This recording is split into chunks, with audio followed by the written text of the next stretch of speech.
السلام عليكم، عاملين ايه النهارده؟ ان شاء الله هعمل لكم احلى صينيه كوسه مصري على اصولها. ممكن تعمليها طبيخ حلو ومفيد جدا ويعني بيدفي كده.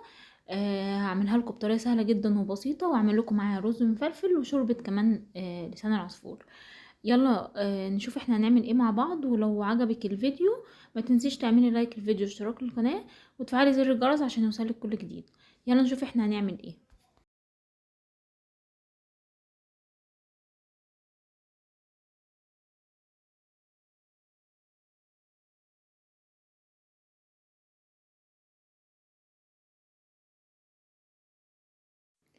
انا هنا الاول هبتدي بسلق اللحمه. انا ماليه الحله كده تلتها ميه. اول ما الميه ابتدت تغلي، التوابل بتاعه اللحمه بتاعتي بصلايه متوسطه متقطعه، ملح وفلفل اسود وورق لورا وفصين حبهان.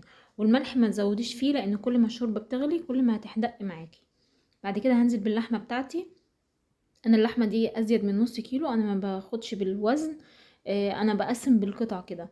انا غسلاها طبعا ومصفيها من الميه.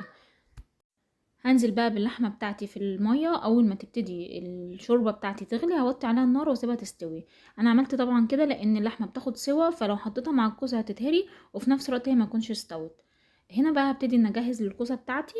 جبت الصينيه اللي هعمل فيها الكوسه، وده هنا معايا كيلو من الكوسه. انا منضفاه كده من فوق ومن تحت زي ما تقطعيها، وغسلها كويس جدا لان بيبقى فيه كده تحس ان بيبقى فيه رمل.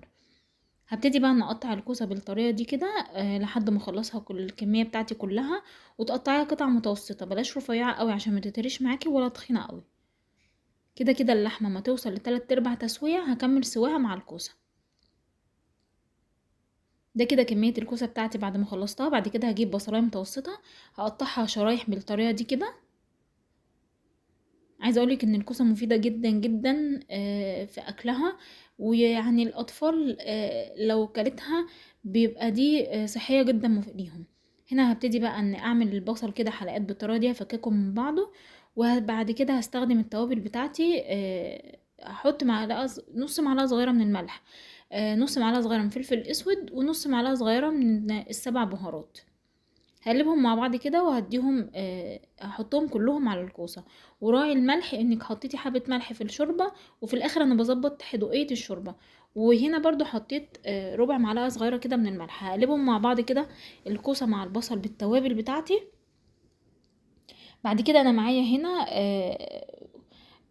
الكوسه معروفه اللي هي المطبوخه بتحب الطماطم. فانا معايا المعجون صلصه الطماطم اللي انا كنت جايباها معاكم، حطيته على كوبايتين ميه. حطيت 4 معالق كبار من معجون صلصه الطماطم او 5 معالق كبار.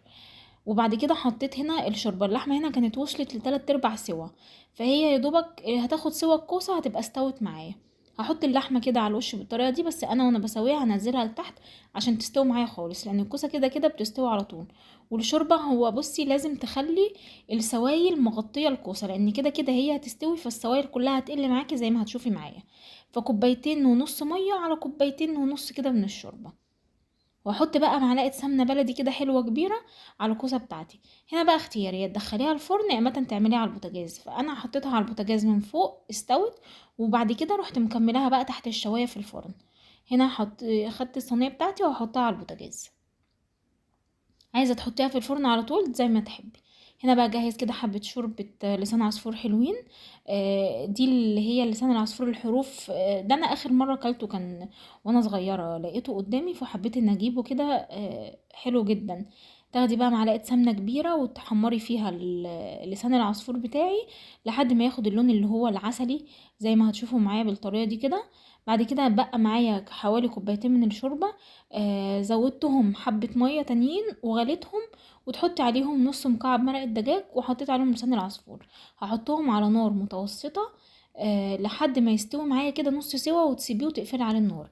دي بقى لان لسان العصفور كل ما بيقعد في الشوربة كل ما بيكشر كده ويستوي. ده كده الكوسة بتاعتي وهي بتستوي معايا. عايزة اقولك انها كانت ريحتها حلوة جدا. سبتها كده لحد ما تستوي ونزلت اللحمة لتحت. وهنا جهزت بقى هعمل حبة رز مفلفلين بالشعرية. بحط معلقة كبيرة من السمنة على معلقتين كبار من الزيت. الزيت بيخلي الرز كده معايا مفلفل وبيديله لمعة حلوة. هقلب الشعرية بتاعتي لحد ما تاخد اللون اللي هو العسلي. وهنا معايا نص كيلو من الرز انا غسلاه ومصفياه كويس جدا. هنزل بالرز بتاعي على الشعرية وهقلبه كده، لان عقبال ما انزل بيه كله هكون الشعرية من تحت اتحرقت. بعد كده هحدق بقى الرز بتاعنا، ما بحطلوش اي مرقة دجاج. إيه، لو عندك شوربة حط لها، بس انا مش محتاجه، هو بيطلع طعمه حلو جدا بالسمنة البلدي. هنا في الوقت ده انا كنت حاطه ميه على النار. الميه اللي تزوديها للرز او الشوربه لازم تكون سخنه مغليه. بعد ما حمرته، لازم يتحمر كويس قوي عشان يطلع معاكي مفلفل، بتزودي الميه.